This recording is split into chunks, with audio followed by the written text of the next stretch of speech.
Takže ahojte lidi, já vás vítám u dnešního videa a tentokrát je to návod. Ano, přiznávám, video dlouho nebylo, ale už mě to prostě nebaví natáčet. Jak si udělat modovaný server? Wow. Takže jako první jdete na stránku Aternos. Wait a minute.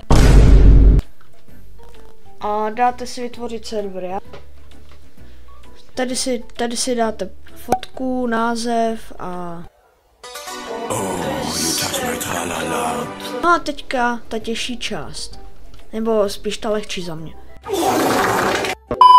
Musíte jít do verze, kliknete na verze a musíte si vybrat určenou verzi. Vatafek is určena. Forge, takže kliknete na Forge a stáhnete si Forge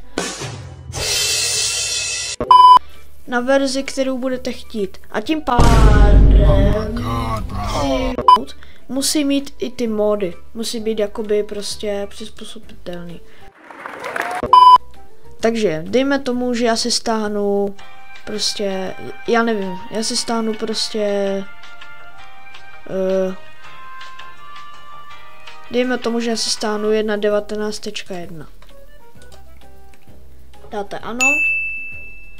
A ještě před založením tohoto serveru bych doporučoval si zapojit zálohy přes Google Drive, kde stačí jenom prostě zadat vaše heslo a e-mail. Takže jdeme zpátky. Už se vám tady objevila nová kolonka módy, takže na to kliknete a tady si v podstatě už můžete vybírat svoje vlastní módy.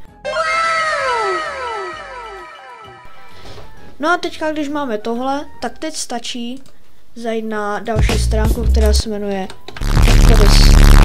Forge.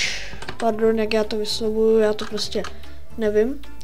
Odkaz bude dole v popisku a dáte si get up. Hello, how are you? Takže si to stáhnete. Stačí, abyste dali tohle, to tlačítko a máte stážený CurseForge, což je tohle sto. Takže já vám to teď... Takže. A teďka si potřebujete stáhnout určitý mod. Vatafek is určena. To znamená, že teda, já nevím.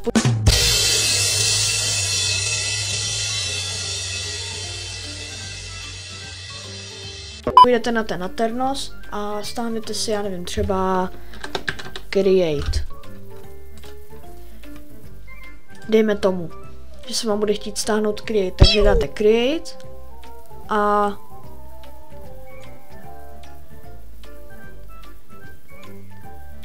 si to takhle skopíruju, Ctrl+C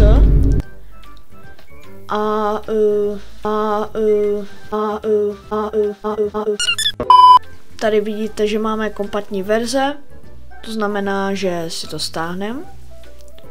A v Aternosu, když to máte stáhlý, nemusíte nic jiného dělat, stačí zajít do CurseForge a přejít do vyhledávání a dát Ctrl+V a tady si vyhledáte ten mod Create. Klikneme na verzi a podíváme se, jestli nám to vybere tu naši verzi. Prostě si stáhněte mod, který bude mít tady něco zeleného prostě. A potom vemte si třeba, že tady máte verzi 0.5.1. Takže půjdete sem a tady musíte mít Forge a verzi hry. A potom až můžete dát nainstalovat. Tím pádem, já dám teda nainstalovat a dáte si vytvořit nový profil, přes který v podstatě budete hrát. Tady si napíšete prostě název a dáte vytvořit. Tak, a tento profil bude obsahovat všechny módy vašeho serveru. A tohle to budete dělat pořád dokola. Takže stáhnete nějaký mod na Aternosu a musíte si ho stáhnout taky, abyste ho mohli hrát v podstatě. Musíte ho mít prostě stáhlej. A tím pádem tohle to musí udělat i vaši kamarádi, aby to šlo. Takže ano, takhle to nějak funguje. A potom, jak budete mít stáhlý módy, tak dáte tlačítko hrát a vám se to v Minecraftu spustí.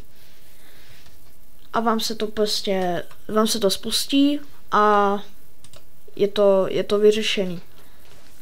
Potom teda tím pádem to můžete spustit tady na tomto serveru a let's go, vaše módy už fungujou.